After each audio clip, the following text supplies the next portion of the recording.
a reading from my new book, Confessions of a Retired Tango Teacher. Stick around in the middle of the story where I'll show you how to get the book absolutely free of charge. Today's tiny little taste of my tango life, just a taste, comes from the story, My First Performance. Let's get into it.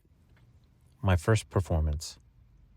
When this happened, I had been embedded in my new tango home for about a few months. I'd taught a few boot camps, had classes, and a Saturday afternoon practical running. I had been teaching full-time for a year on the road, going from city to city, and now this.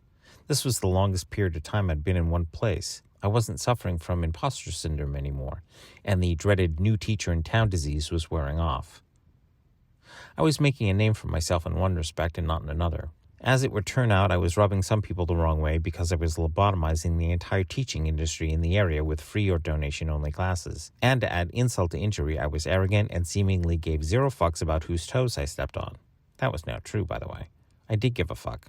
But, as was stated earlier, rumor is a dangerous thing.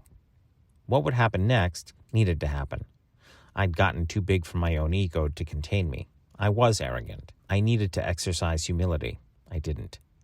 Looking back in the event, while I'm ashamed that it happened the way that it did, it's a good thing that it did. It changed me and kept me honest. And now, another trip into the tango Wayback Machine.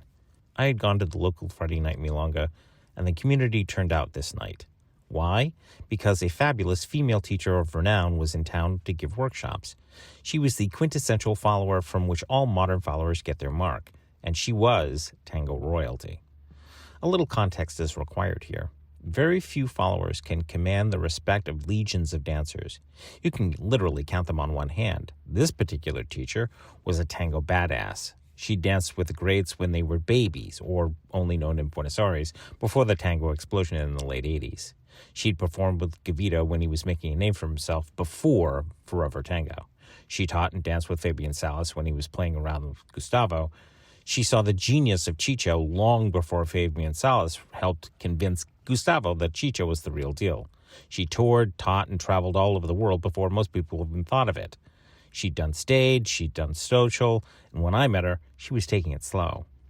Look, I'm not going to name names here because she's still alive, and honestly, I know that what transpired was a memory she'd rather forget, and as would I. But since this is a book titled Confessions, for brevity's sake, I'm going to give her a pseudonym, mostly for ease of use. Enter Inez Imelda. Again, not her name, it's a pseudonym to protect her identity and me from getting sued.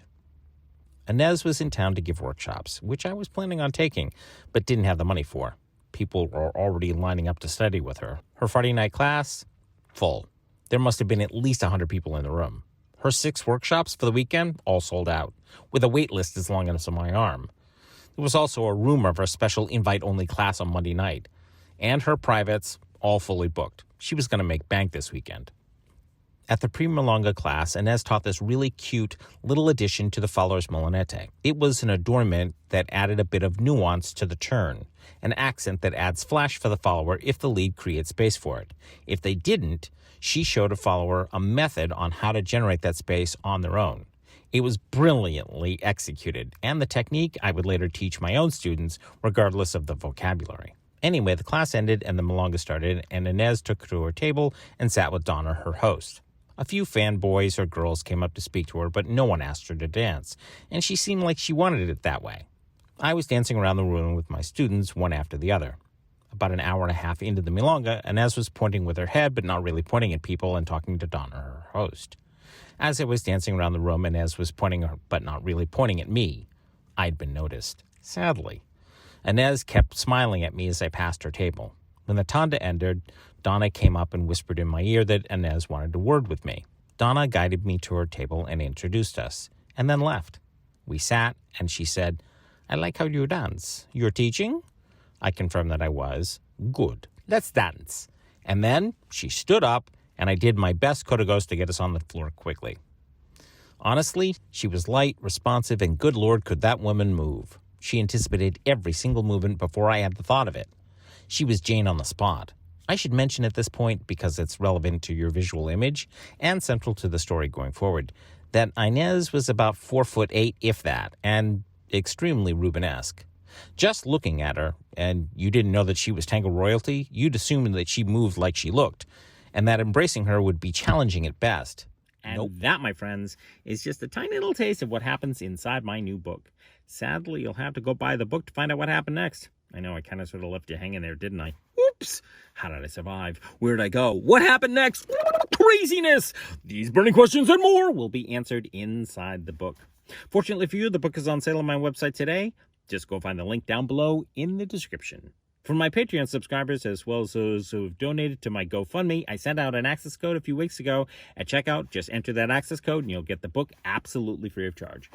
Back in May of 2022, I fell down a ravine. I had surgery on my left knee to repair a very nasty tear that left me unable to walk. I'm on the mend now, and I'm relearning how to walk. I've got another 6 months of recovery time, so if you could donate whatever you can and or buy the book, you'd really be helping me out. Thanks a bunch for watching, and I look forward to seeing you in the next Confessions of a Retired Tango Teacher. Bye!